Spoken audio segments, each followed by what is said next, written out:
A Moto X experience for a very affordable price? Hell yeah, I'm in. Hey, it's Josh Vergara from Android Authority. What's going on, everybody? And it's time to unbox and give my first impressions on the Moto G.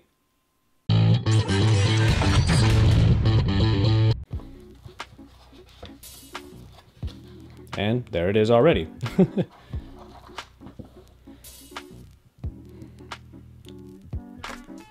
Then if we get inside here, we pretty much just have the micro USB charging cable. And that's quite literally it. After that, we pretty much just have a quick start guide. Essentially, the Moto G is looking to be as affordable as possible. So, assuming that the consumer probably has some sort of plug adapter already, given a different smartphone or a different peripheral device, then they should be able to just put the micro USB cord right into that in order to charge this, or even into a laptop or computer. Generally speaking, when you get a mid-range version of a flagship device, it gets shrunken down a little. But since the Moto X was already pretty small to begin with, the Moto G didn't have too far to go. 4.5 inches is what you get here, 4.5 inches, compared to the 4.7 inch screen of the Moto X. However, despite all of that, the general feel is about the same, and that's because the body, the form factor, is actually about the same. So the handling is very similar, it's very familiar, and once you put this in your hand, you get that feeling of, well, this is really a Moto phone.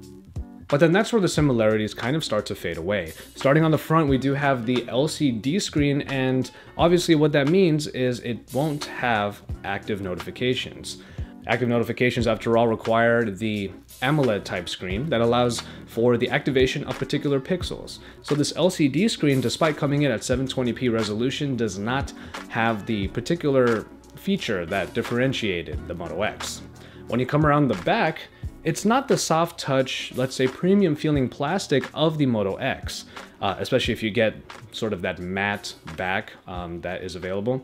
However, on the Moto G, we have a bit of a hollow feeling plastic material that is somewhat soft touched, but is incredibly smooth.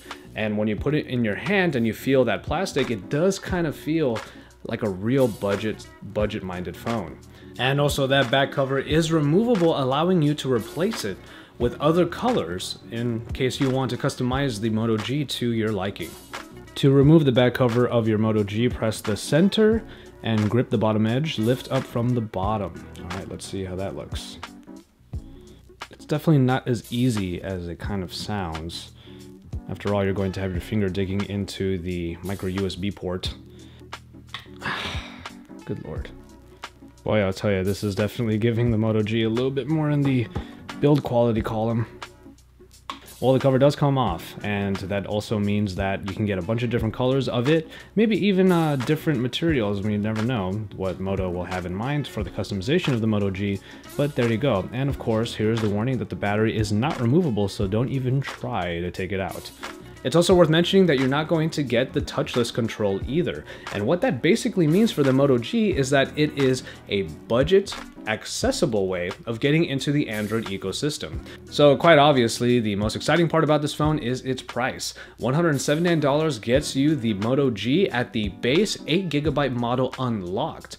An unlocked phone at under $200, that's a pretty big deal. Especially for a phone that has the Moto name, you do get that sense that it will be a reliable phone, it will have good performance, even if it's not necessarily the fastest performing phone on the market.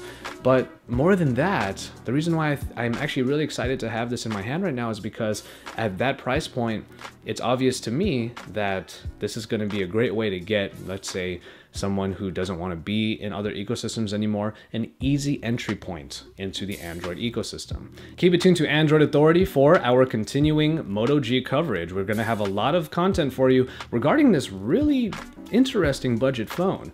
So keep it tuned here, drop us a like on our videos, subscribe to our channel if you haven't already, and follow us on social media, including me. My links are down below. Stay tuned to Android Authority because we're your source for all things Android.